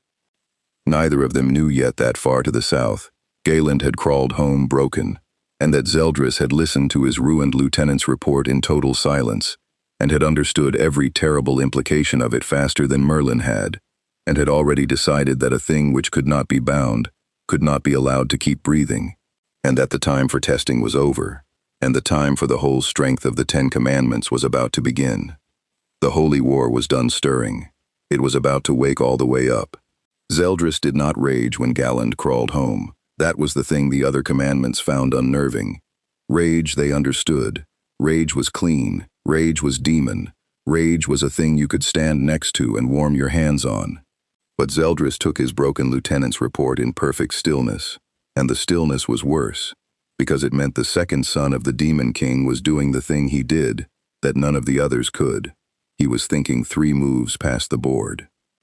"Say it again," Zeldris said, "the part about the curse." Galand was a ruin propped against the dead lattice of the seal, and it cost him to speak, and it cost him more to say the thing that unmade the center of what he was. It didn't touch him. "I turned truth on him full, Zeldris, the way I turned it on the goddess generals in the last war, and it went through him, found nothing. He stood in the middle of my commandment, and he was neither honest nor lying. He was just outside it, like the rule looked for him, and he wasn't a thing the rule knew how to see." The old contempt was gone from Galen's voice entirely now, and what had replaced it was worse, because it was bewilderment, and bewilderment in a commandment was a kind of blasphemy. He said his blood didn't read the king's memo. He said the rules skip him because he's from outside the page. And then he beat me with his hands and his sword like I was any common thing. And he let me live, Zeldris. He broke me and sent me home to tell you. To tell me he's not here for a war, Zeldris finished, that he's here for whoever opened the seal. Yes, you said. He turned away and looked south, toward nothing, toward the shape of a problem only he seemed able to hold all of at once. He let you live because he wanted me to know exactly what he is, which means he's not a fool, which is the worst thing you could have told me. Estarossa, lying in the grass as always, cracked an eye. "You're taking this hard." "I'm taking it correctly," Zeldris said, and now something did enter his voice. Not rage, but a cold, flat finality that was somehow more frightening. "Listen to me, all of you. Whatever else we are, whatever the humans and the goddesses and the little clans think of us, we are the 10 Commandments, and our strength, the thing that makes us the terror of this world, the thing that let 10 of us stand against an army of gods, is not our fists. Estarossa, Galand, look at me and understand this. It was never our fists. It's the curses. It's that reality obeys us. A world where you cannot lie in Galen's sight, cannot betray in mine and live, cannot love in Esterossa's presence without being consumed. That's a world already half conquered before the fighting starts, because we don't beat our enemies. We forbid them. We write laws they have to obey, and then we walk in and collect the pieces." His jaw set. "And a thing has walked into Britannia that our laws cannot write. That is not one strong enemy. Do you understand?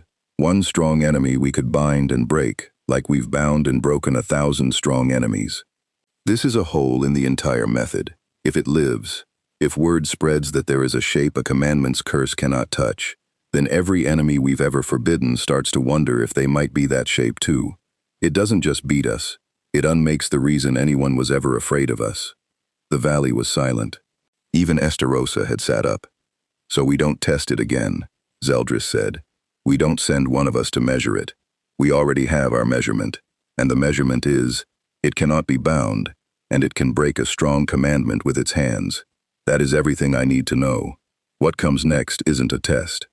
He turned back to face them, and the full weight of the Demon King's second son was in it now, the authority that spoke for the throne. "What comes next is that we stop treating this like a curiosity, and treat it like what it is. The single greatest threat to the demon clan since the traitor of the last war. We bring everything. Not one commandment, not two. We take the whole strength of the freed and we fall on Leones together, and we don't stop to bind the thing that can't be bound. We bury it, under enough demons and enough darkness, and enough of the holy war's true weight, that even a thing outside the page runs out of page to hide in. And we do it now, before it learns any more about us than it already has, and before it teaches Leones how to use it.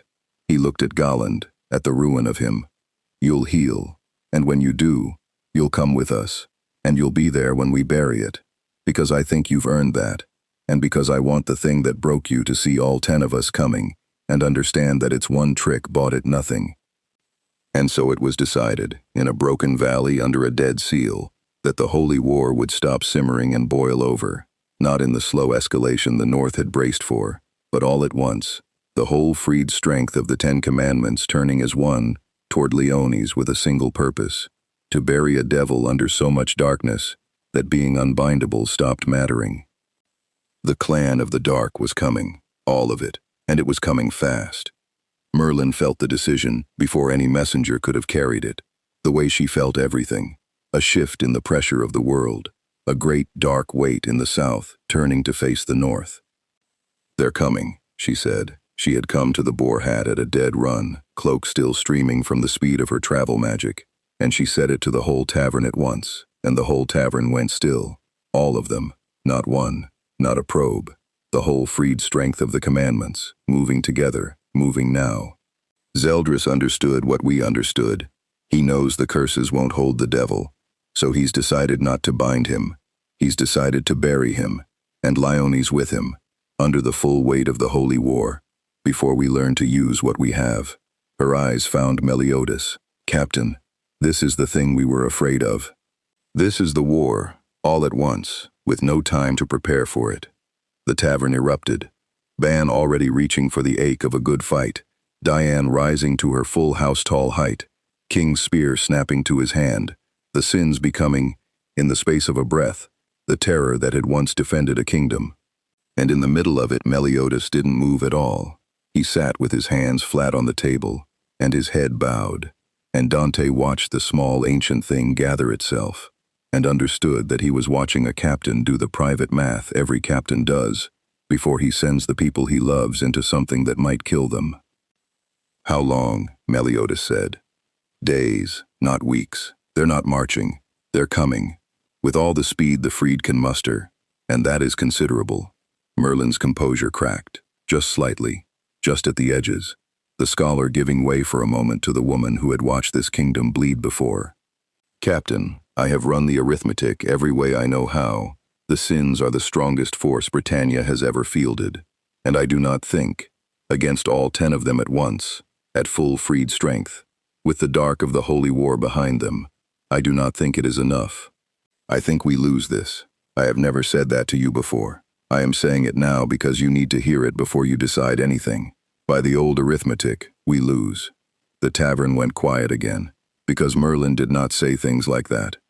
Merlin was the one who always had a plan, an angle, a working nobody else had thought of.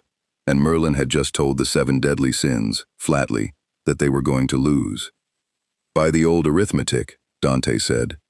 Every head in the tavern turned to him.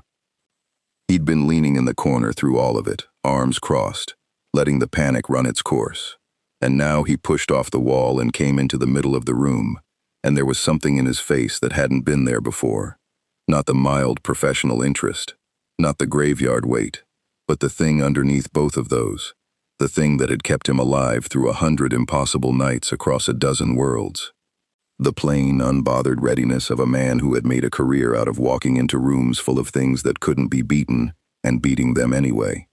You keep saying that, the old arithmetic, the scale, the math where everything's a number made of light and dark and you add it up and the biggest number wins. He looked at Merlin.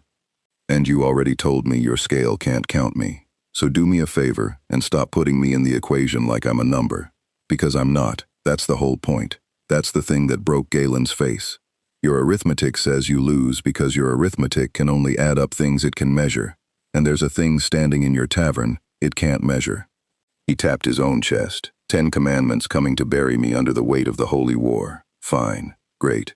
You know how many times something's told me it was going to bury me under the full weight of something? I lost count. I'm still here. They're not. He looked around the room, at the giant, the immortal, the fairy king, the empty-eyed one, the greatest mage in the world, and last at the small ancient captain who'd handed him his oldest grief on a riverbank the night before. Here's the new arithmetic. 10 of them, 7 of you, and 1 of me. One thing their whole method doesn't work on, one shape their curses can't write, standing right in the middle of your line when they hit it.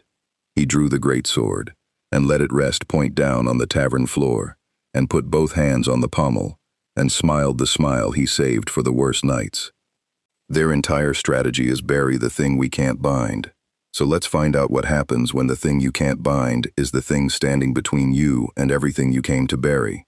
Let's find out how much page they've got, and how fast they run out of it. For a long moment nobody spoke. Then Ban started laughing, the delighted, bloody-minded laugh of an immortal who'd just been promised the best fight of several very long lives.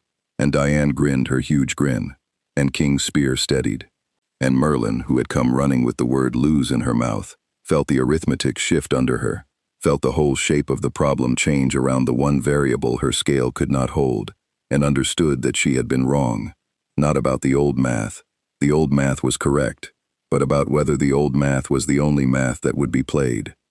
And Meliodas lifted his head, and there it was, the real grin, the captain's grin, the one that had rallied this band through the end of the world more than once. "All right," Meliodas said, standing, and the 7 deadly sins stood with him. New arithmetic it is. He looked at Dante, and the 2 sons of traitors held each other's eyes across the warm tavern light, with the war coming down on them like a mountain. Let's go teach the commandments what a rule with an edge feels like from the wrong side. Outside, the boar hat turned toward Leones, and the whole strength of the dark turned toward it, and the holy war. 3,000 years asleep, 3 sections stirring. Finally, fully, terribly woke. They came at Leones with the dawn, and the dawn did not survive them. Dante had seen a lot of armies in a lot of worlds, and he'd stopped being impressed by armies a long time ago, because an army was just a number, and numbers he understood. But the thing that came out of the south toward Leones was not an army. It was a weather system made of intent. The freed strength of the 10 commandments moved as one dark front across the plain, and ahead of them, the sky bruised over, and the color bled out of the land the way it had bled out of Aldergate, that flat-iron gray spreading like a stain. And behind them came the lesser demons of the freed clan in their thousands, a tide of black under a sky that had forgotten the sun.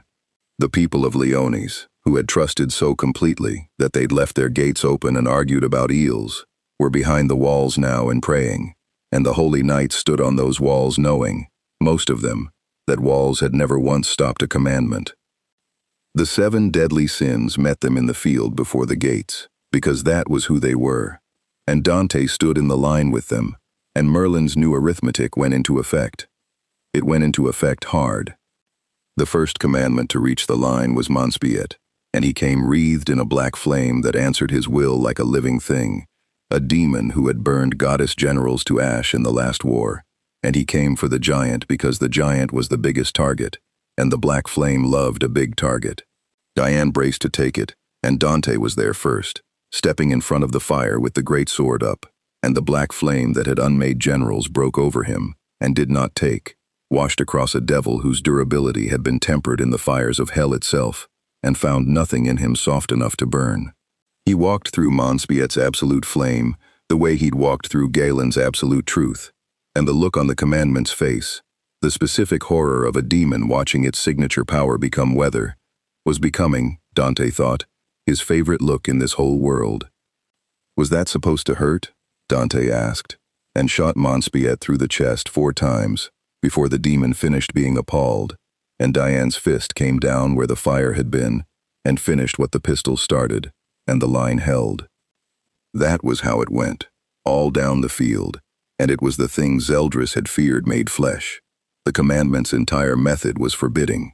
Walk in, impose a law, collect the pieces, and against the sins alone the method worked, would have worked, was designed across 3,000 years to work.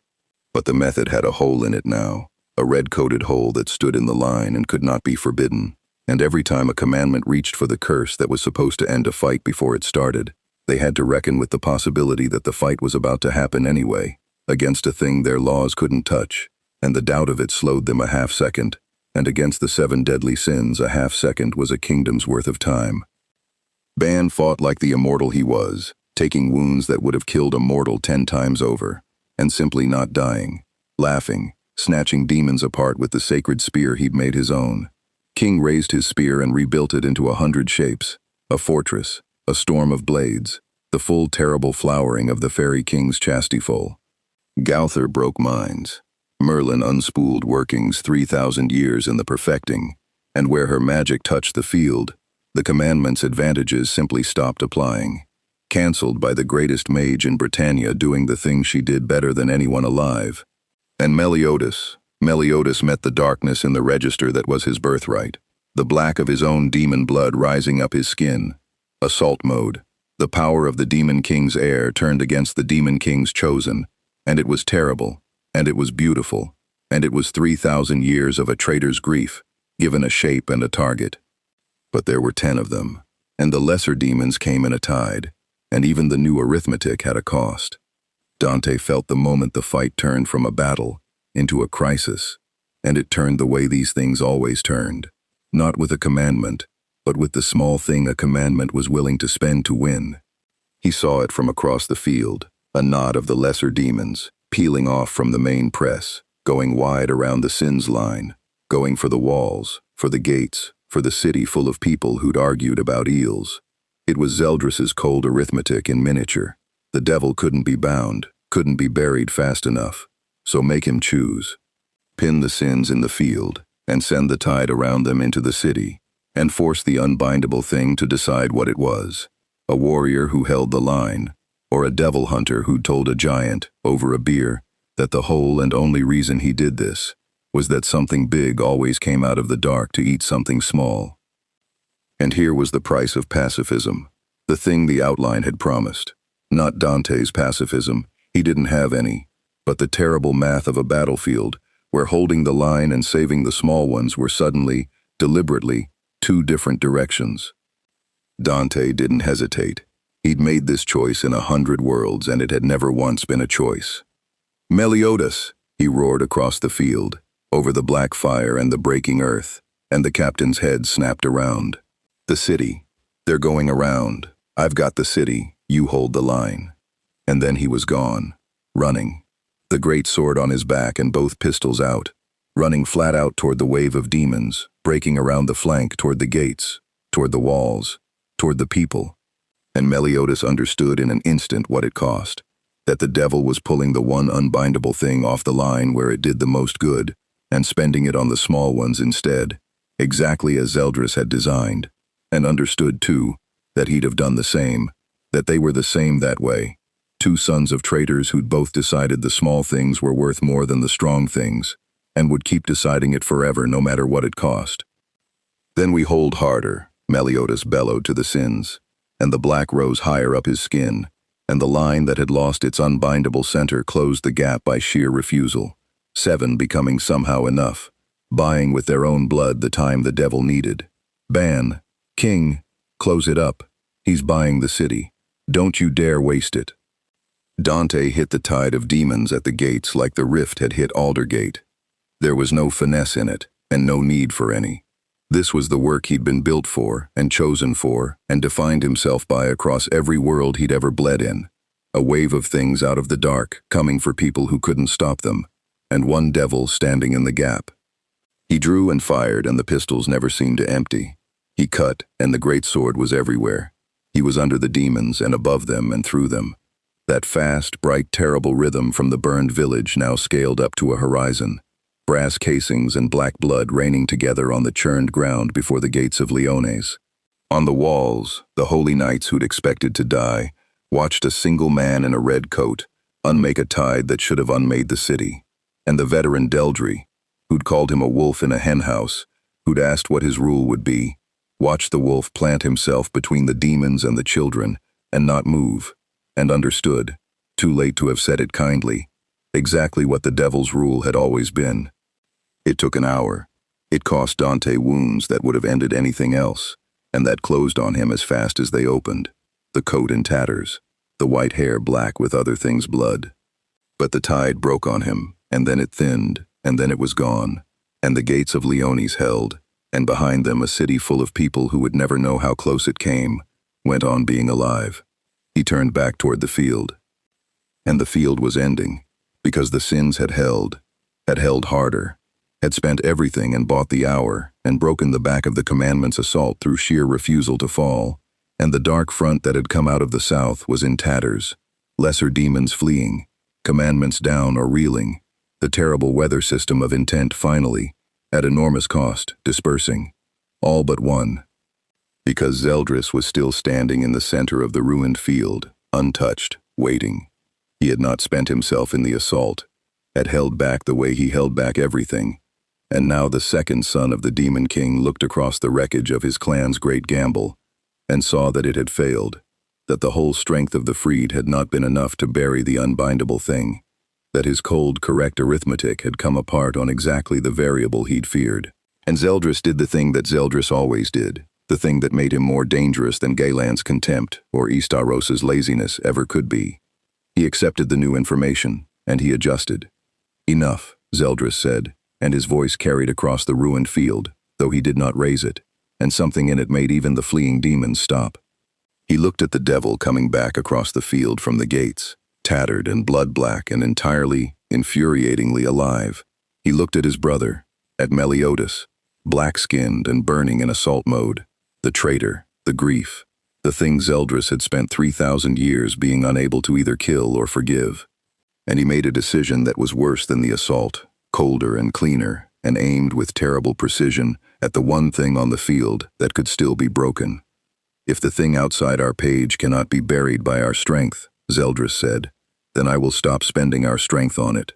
His dark eyes fixed on Dante, and then, deliberately, moved off him, moved to Meliodas, to the sins, to the bindable things, the things Zeldris's laws could still touch.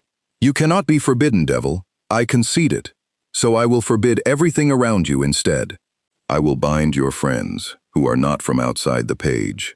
I will curse this kingdom, which is, and I will make you watch what your unbindable existence costs the things that can be bound, because that, I think, is the only weapon left that a thing like you still fears."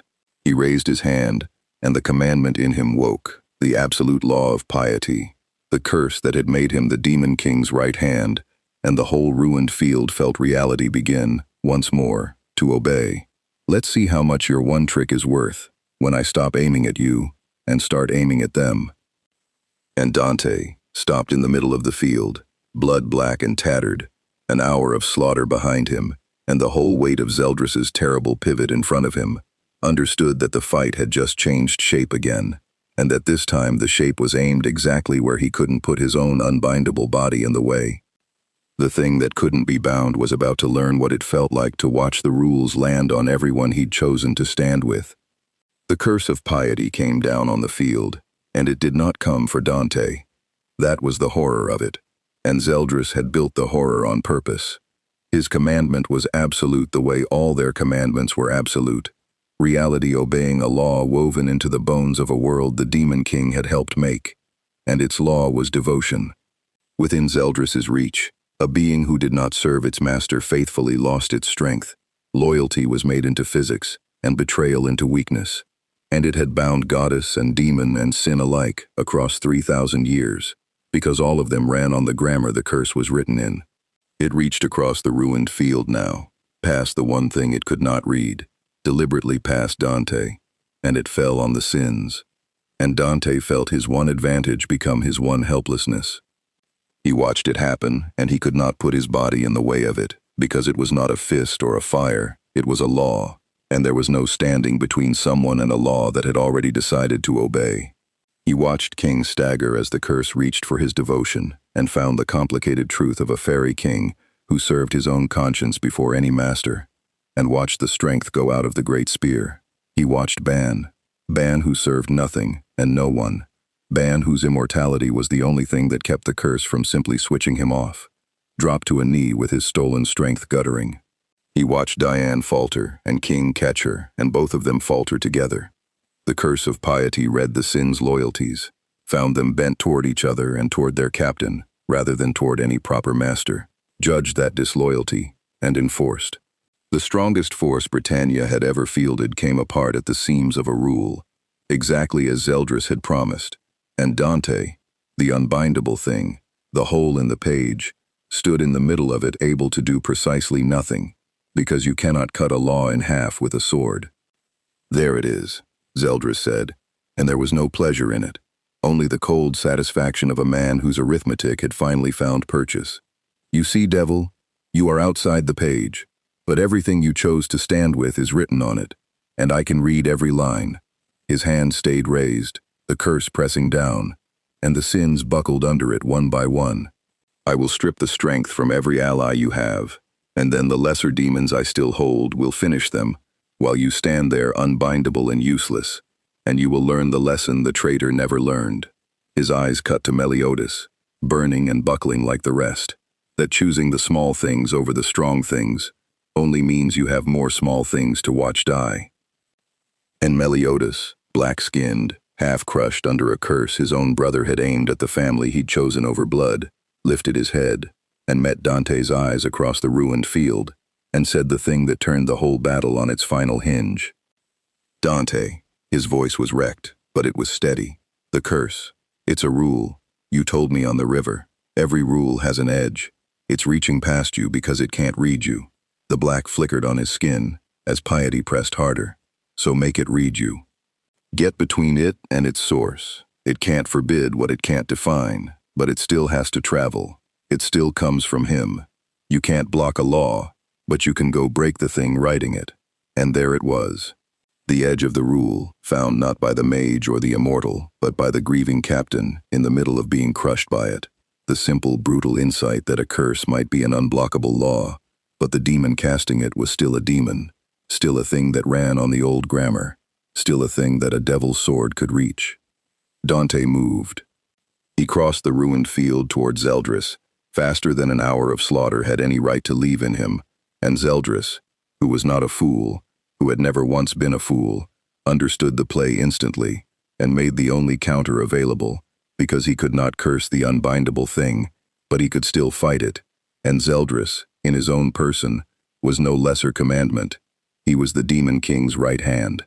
He met Dante blade to blade in the center of the field, with the curse still pouring off him onto the sins, holding the law with one part of himself and fighting a devil with the rest, and for a few terrible seconds it was enough. Zeldris was fast and old and precise, and he fought with the whole weight of the throne behind him, and the two of them tore the ruined field apart between them. But Zeldris was divided, and Dante was not. Every second the curse pressed on the sins was a second Zeldris fought at a fraction, and Dante, who had nothing to hold, no law to maintain, no clan to protect, nothing in the world in that moment but the single simple purpose he'd carried across a dozen worlds, fought with all of himself. He took a wound that would have ended a commandment and gave back 3. He got inside the precise dark geometry of Zeldris's guard the way he'd gotten inside Galand's, the way he got inside everything, because inside was where he lived, and he drove the second son of the Demon King back and back, off his rhythm, off his footing, until Zeldris had to make the choice Dante had been forcing the whole time: hold the curse or survive. Zeldris dropped the curse. And the instant he did, the law lifted off the sins like a weight coming off a drowning man, and their strength came roaring back all at once. Bands surging up laughing, King's spear blooming into full terrible flower, Diane rising to her house-tall height, and Meliodas, freed, black-blooded, 3,000 years of grief and love and rage behind him, turning the full power of the Demon King's heir on the Demon King's right hand at last. But it was Dante who was already there. He had one clean instant, the instant he'd bought by making Zeldris choose, and in it, he did the thing he'd come across a rift and a war to be able to do. And he did it not as a warrior holding a line, but as the thing he'd told a boy in a burned village he was on his bad days, the thing the scale couldn't measure and the curse couldn't bind, and the whole method of the 10 Commandments had no answer for. The demon rose in him. Not the devil trigger he'd worn against Galand and the tide. The other one. The deep one. The one he touched only at the bottom of the worst nights. His father's blood answered all the way down. The true power of the son of Sparda, and the ruined field of Leones lit blue-white, with a light that was neither goddess nor demon in any grammar Britannia had ever written. A third thing, a fourth, the illegible power that Merlin's scale had run sideways trying to name. Sin Devil Trigger, the full weight of Dante's true demon, the thing that had no place on the page at all, unfolding over the battlefield like the answer to a question the Holy War had been asking wrong for 3,000 years. Zeldris looked up at it, at the impossible light, at the shape his laws couldn't read grown to the size of the sky, and for the first time in the whole war, the second son of the Demon King, who did not do fear, was afraid. "This can't be measured," Zeldris said, and it came out almost wondering. "The scale, the curses, the whole method, none of it was ever going to touch you. You really are a hole in the entire—" "Yeah," said Dante, from inside the blue-white light, in a voice that was not entirely his own anymore. "I really am. Nothing personal, brother of a guy I like, but you came out of the dark to eat the small ones." And he brought the whole illegible weight of it down. It was not a duel after that. It was a devil doing the thing devils are for. The sin devil trigger fell on Zeldris and on the last of the freed strength like a verdict, and reality, which had spent 3,000 years obeying the commandment's rules, found itself, for one impossible span, obeying something it had no law for at all. Zeldris fought. Zeldris was the Demon King's right hand, and he fought to the last with everything the throne had made him. And it wasn't enough, because you cannot forbid a thing you cannot define, and you cannot outrule a thing that runs on no rule you've ever written, and the whole terrible engine of the 10 Commandments finally met the one variable it had never been built to survive. But Britannia paid for it. The outline had promised a price it couldn't take back, and the price came due here. The illegible light did not distinguish carefully, could not, at that altitude, and when it lifted, the field before Leones was a crater, the old standing stones gone to dust, a mile of ancient land unmade down to the bedrock, scars in the earth that would not green again in any lifetime watching. Not the city. Dante had bought the city with an hour of slaughter at the gates, and he did not spend it now. But the land, the field, a wound in Britannia, the shape of the exact moment its oldest war, met a thing from outside its page. Some prices you pay to win, and this was one. And everyone standing knew it, and no one pretended otherwise. When the light finally guttered out, Dante came back to himself on one knee in the center of the crater, human again, or as human as he got, the great sword planted in the fused earth holding him up, tattered, emptied, alive. And across the ruined field, Zeldris was down, not dead. Dante had pulled it at the last, the same instinct that had spared Galand, the same read on the brother problem he'd carried since the riverbank, but down, broken, the curse of piety silent in him, the second son of the Demon King finally, fully beaten by the one thing his father's grammar could not spell. Meliodas walked out into the crater, past the wreckage, past the ended war, to where his brother lay broken, and where the devil knelt spent, and he stood between the two of them, blood of his blood on one side, the unbindable friend on the other, and for a long moment, the captain of the 7 deadly sins didn't say anything at all.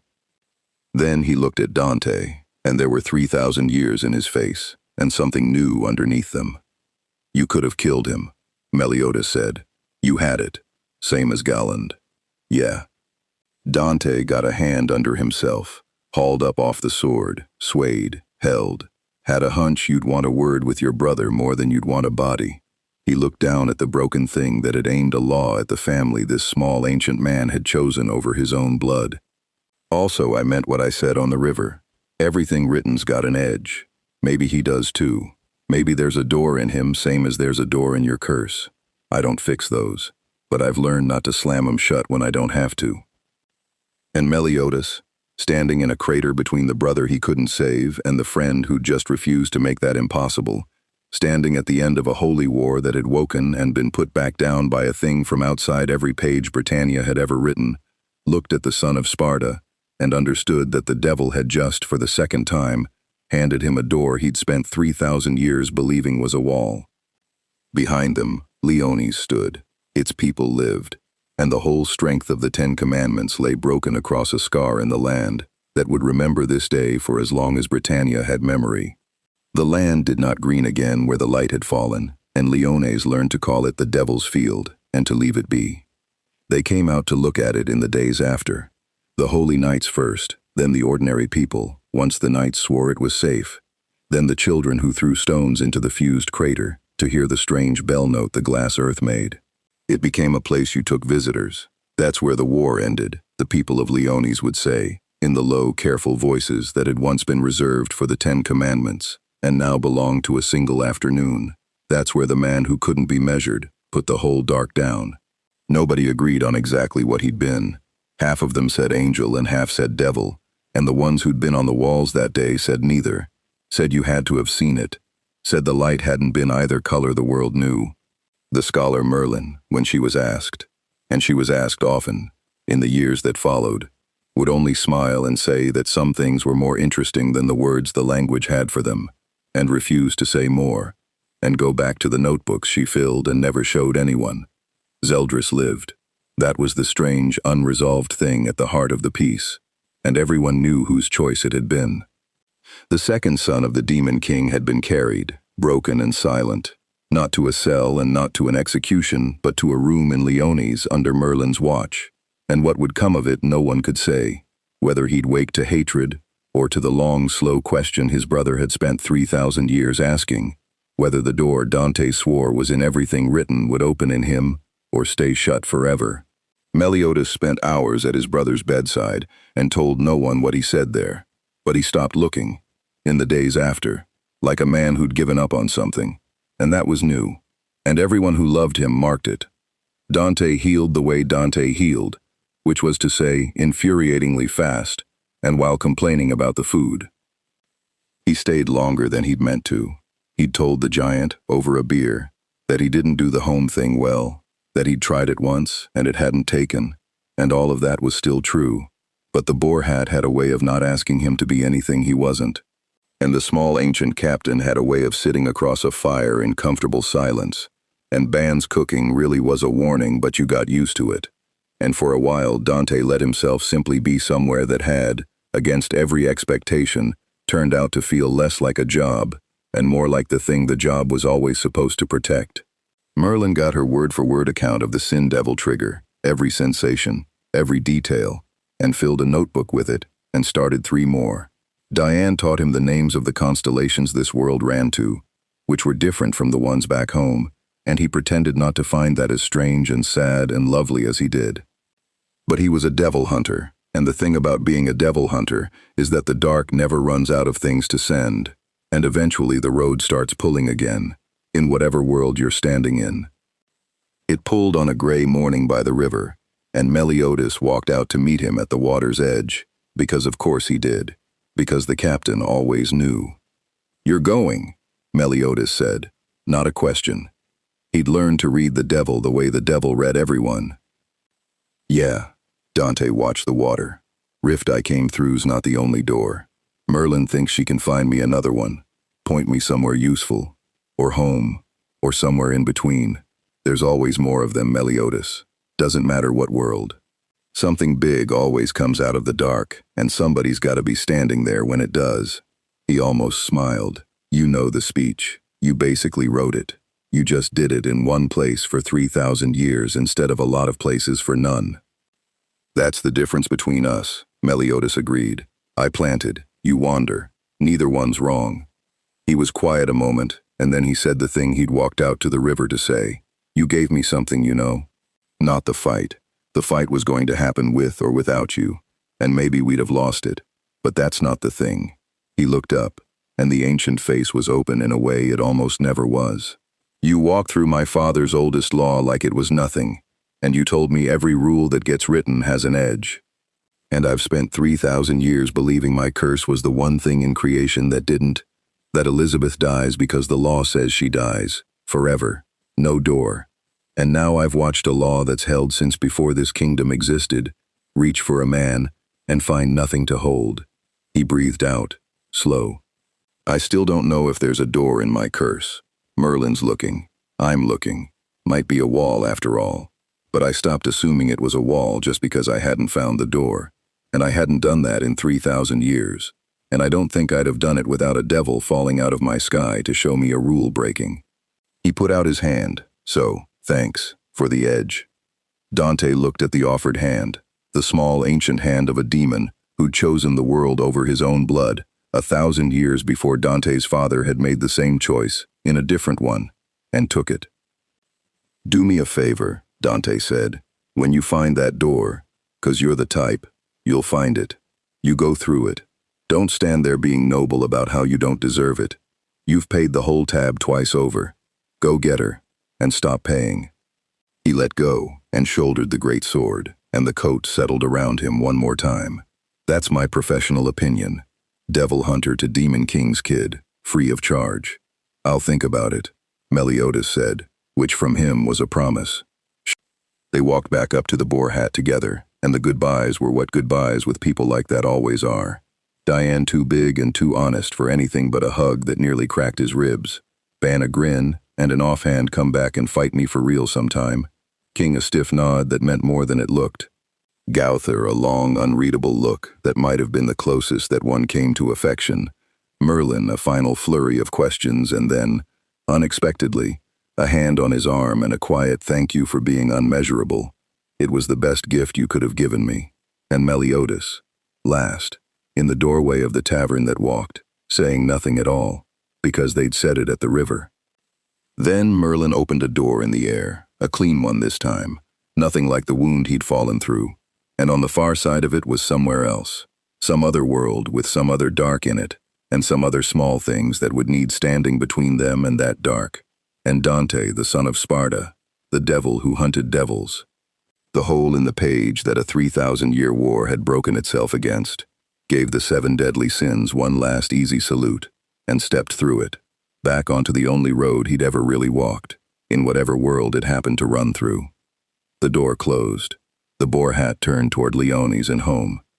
And behind him, in a kingdom that would tell the story of the Devil's Field for as long as it had memory, a small ancient immortal stood in a tavern doorway and thought, for the first time in 3,000 years, about walls that might be doors, and a broken brother slept in a room in Leone's, with a question laid gently beside him, and the holy war, which had woken and raged and been put down by a thing from outside every rule it knew, went quiet again, and this time the quiet held. Some things are more interesting than the words a world has for them. Britannia never did settle on what Dante was, angel or devil, blessing or trespass, a mercy or a wound the shape of a man.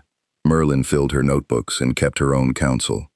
The people kept their crater and their careful voices, and the 7 deadly sins went on being what they'd always been, 7 mighty knights and a tavern that walks, holding a line between the small things and the dark, the way they had before the devil fell out of the sky, and the way they would long after. But Meliodas carried something out of it that he hadn't carried in 3,000 years, the idea that a law can have an edge, that a wall can be a door you simply haven't found yet, that even the Demon King's oldest curse might, somewhere, in some grammar, be a thing that can be walked through. Whether he ever found that door, whether Elizabeth's endless dying finally met its edge, whether the broken brother in the quiet room woke to hatred or to hope, those were stories still being written, in a kingdom learning to hope again under 2 moons. And somewhere far past all of it, on some other road, in some other world, a devil in a red coat walked toward the next thing coming out of the next dark, whistling, tunelessly, unafraid.